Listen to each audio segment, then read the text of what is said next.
A great morning, my dear students. Today, our topic is exercise F of lesson 4th of history. जो हमारा lesson 4 था history का, आज हम उसके लॉन्ग आंसर टाइप क्वेश्चंस करेंगे बच्चों। हमने जो है ई एक्सरसाइज तक कंप्लीट कर लिया था। तो देखिए फर्स्ट क्वेश्चन क्या है इसका। Explain the reasons for the anger of the tribals against the dikus. कि जो डिकूज थे, डिकूज कौन थे बच्चों? डिकूज था आउटसाइडर्स, जो बाहर के रहने वाले थे, आउटसाइडर्स। तो वो डिकूज थे। कहता है कि एक्सप्लेन करना है हमने उन रीजंस को, उन कारणों को जिससे for the anger of the tribals, जो गुस्से का मतलब ट्राइबल जनजातियों के जो है गुस्से का कारण बने थे अगेंस्ट द डिकूज, डिकूज के अगेंस्ट। तो dikus exploited the tribals politically, socially and economically in one way और अनदर। तो कहते हैं जो डिकूज थे, आउटसाइडर थे, वो एक्सप्लॉइट कर रहे थे, मतलब शोषण कर रहे थे ट्राइबल्स की, पॉलिटिकली रूप से, सोशली रूप से, इकोनॉमिकली रूप से, एक तरीके से या बहुत सारे तरीकों से उनको शोषण कर रहे थे उनका। That is why the tribals turn against them tooth and nail. इसलिए ट्राइबल्स जो है बहुत गुस्से में थे उनके लिए। फॉर इंस्टेंस, गहराई से अगर हम देखें, in Hazaribagh area in Jharkhand में जो हज़ारीबाग एरिया था वो, the Santhals who reared cocoons of silk were paid ₹3 to ₹4,000 cocoons, but the middle man sold the same at 5 times the price.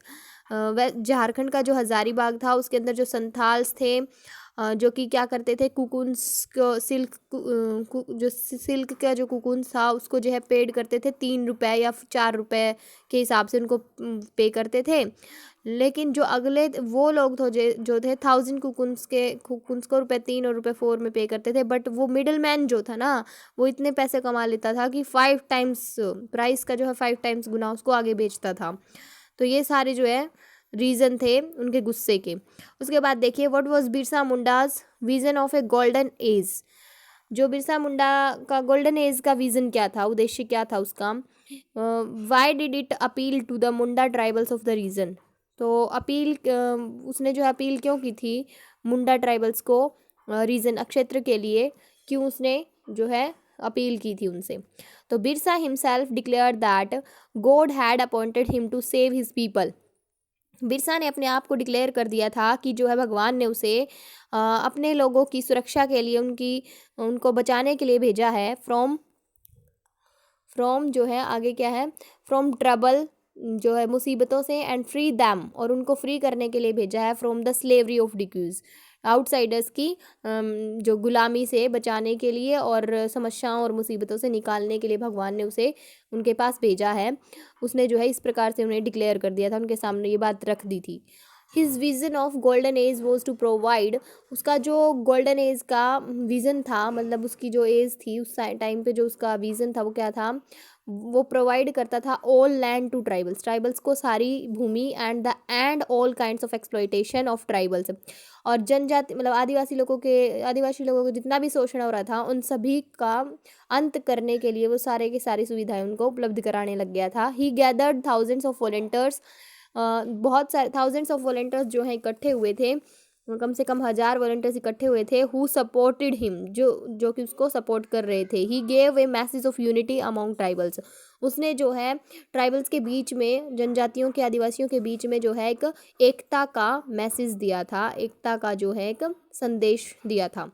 उसके बाद क्वेश्चन नंबर 3 का फर्स्ट जो है ए पार्ट जो है वो देखिए। Discuss the problems faced by shifting cultivators under colonial rule. मतलब औपनिवेशिक शासनकाल के दौरान जो है शिफ्टिंग कल्टीवेटर्स की जो है प्रॉब्लम्स क्या क्या थी, उनको क्या क्या समस्याएं आई थी वो बताइए। तो आंसर देखिए, इन द 19th सेंचुरी में shifting cultivators had to face, उन्होंने जो है बहुत सारी समस्याओं, अ लॉट ऑफ प्रॉब्लम्स, मतलब बहुत सारी समस्याओं को उन्होंने कल्टीवेटर्स ने सामना किया था। The laying of road and rail tracts, जैसे कि रोड और रेल ट्रैक्ट्स निकाल दिए गए थे उनकी भूमि से। Mining and construction of hydro power projects in the hilly and forest areas displaced. और जैसे खनन का कार्य शुरू हो गया था, हाइड्रो पावर प्रोजेक्ट्स का कार्य वहाँ पे शुरू हो गया था, कंस्ट्रक्शन का काम चल गया था उनके एरियाज़ में, हिली एंड फॉरेस्ट एरियाज़ में जहाँ पे वो खेती करते थे वहाँ पे। Displace them and further depleted their resources. और जो उनके जो रिसोर्सेज थे वो बिल्कुल ख़त्म होते जा रहे थे, एंड ब्रोट उनको ले जाया गया था अनसर्टेनिटी में, अनिश्चितता में, उनके मतलब वो बिल्कुल दयनीय हो गए थे एंड पावर्टी वो बिल्कुल गरीबी में चले गए थे। They were inflicted with hunger and disease, उनको जो है बहुत सारी बीमारियां हो गई थी और भूख का जो है वो शिकार होने लग गए थे। उसके बाद क्वेश्चन नंबर बी जो है थर्ड का, वो देखिएगा। How did the privileges and power of tribal chiefs change under British colony rule. तो ब्रिटिश शासन के दौरान जो है, औपनिवेशिक शासन के दौरान की जो पावर्स थी ट्राइबल्स की, वो कैसे चेंज हुई थी, कैसे वो उसमें क्या चेंज आया था। देखिए, before the expansion of the British rule के विस्तार के पहले जो है, जब ब्रिटिश रूल आया नहीं था ना, उससे पहले the tribal chiefs were regarded as important people. जो जनजाति के जो चीफ मुख्य होता था, जो मेन आदमी होता था उन आदिवासी लोगों का, वो बहुत इंपॉर्टेंट रोल करता था, निभाता था, मतलब बहुत इंपॉर्टेंट होता था लोगों के लिए। But under the British rule, लेकिन ब्रिटिश रूल आने के बाद their functions and powers were much curtailed curtailed. तो उसके जो फंक्शंस और पावर्स थी वो बहुत छीन गई थी उससे, मतलब उसके पास अब बहुत ही कम रह गई थी। They lost most of their authority and administrative powers, उन्होंने जो अपनी अथॉरिटी, अपने अधिकार और अपने संचालन का जो पावर थी वो सारी की सारी खो दी थी। They follow the rules let down by the British officials, उनको जो है मतलब ब्रिटिश ऑफिशियल्स का, ब्रिटिश के अधिकारी जो थे वो अपना शासन जो था उनका, उन रूल्स को फॉलो करवाना चाहते थे, उनको फॉलो करवाते थे।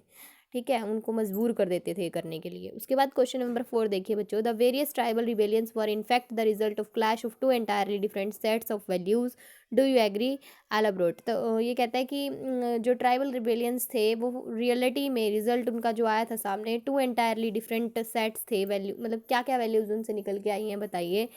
तो कहते हैं yes I agree with the fact, मैं इस फैक्ट से एग्री हूँ कि ट्राइबल रेबेलियन जब भी हुए हैं तो उनसे कुछ ना कुछ इफेक्ट, गहरा इफेक्ट पड़ा है, उसका परिणाम बहुत गहरा निकला है। As we know that tribals use to live in forest and they were dependent on the forest for livelihood. हम जैसे कि हम जानते हैं कि जो जनजाति थी, आदिवासी लोग थे, वो जो है फॉरेस्ट के एरिया, जो जंगलों में रहते थे ज़्यादातर, और डिपेंड होते थे जंगलों के ऊपर और अपनी आजीविका वहीं से कमाते थे वो। Thus they were socially, economically and emotionally attached with the land surrounding the forest. इसीलिए वो जो सोशली रूप से, मतलब सामाजिक रूप से, आर्थिक रूप से और इमोशनली रूप से भी उनके साथ, उस भूमि के साथ, आसपास की जो भूमि थी जहाँ पे वो खेती बाड़ी करते थे वहाँ पे उससे बिल्कुल अटैच हो गए थे। The British wanted the tribals to settle down, take the cultivation and pay revenues. लेकिन जो ब्रिटिश लोग थे वो क्या चाहते थे कि जो आदिवासी जो हैं अपनी भूमि को छोड़ दें और उनके लिए खेती करें, कल्टिवेशन उनके लिए करें और उनको रिवेन्यू पे करते रहें। ठीक है, they restricted the tribals from entering reserve forest. उन्होंने जो है रिस्ट्रिक्शन कर लगा दिया था किसके ऊपर, कि वो एंटर नहीं कर पाएंगे फॉरेस्ट के अंदर। जो रिजर्व फॉरेस्ट थे ना, उन्होंने कुछ ऐसे फॉरेस्ट कर लिए, रिजर्व कर लिए, जिनके अंदर मना ही कर दी कि कोई भी ट्राइबल, कोई भी आदिवासी लोग वहाँ पे नहीं एंटर करेगा। The tribals reacted to these changes, तो ट्राइबल्स ने भी रिएक्ट किया इन चेंजेस से, and refuse to obey the new rules. उन्होंने मना कर दिया कि हम कोई नया रूल फॉलो नहीं करेंगे, उनका पालन नहीं करेंगे। At this times open rebellion to place. तो इस प्रकार इस टाइम पे उन्हें रिबेलियन करने की बहुत आवश्यकता हो गई थी और इस टाइम पे रिबेलियन उन्होंने किए थे। ठीक है, रिबेलियन मतलब विद्रोह करने शुरू कर दिए थे बच्चों। तो आज हमने लॉन्ग आंसर टाइप क्वेश्चंस कर लिए हैं लेसन नंबर 4 के। आज हमारा जो लेसन नंबर 4 है वो पूरा कंप्लीट हो चुका है। आप लोग इसके क्वेश्चंस भी और इसको अच्छे से रीड करने के लिए इसकी वीडियोज़ को दोबारा से देख लीजिएगा। Thank you, have a nice day.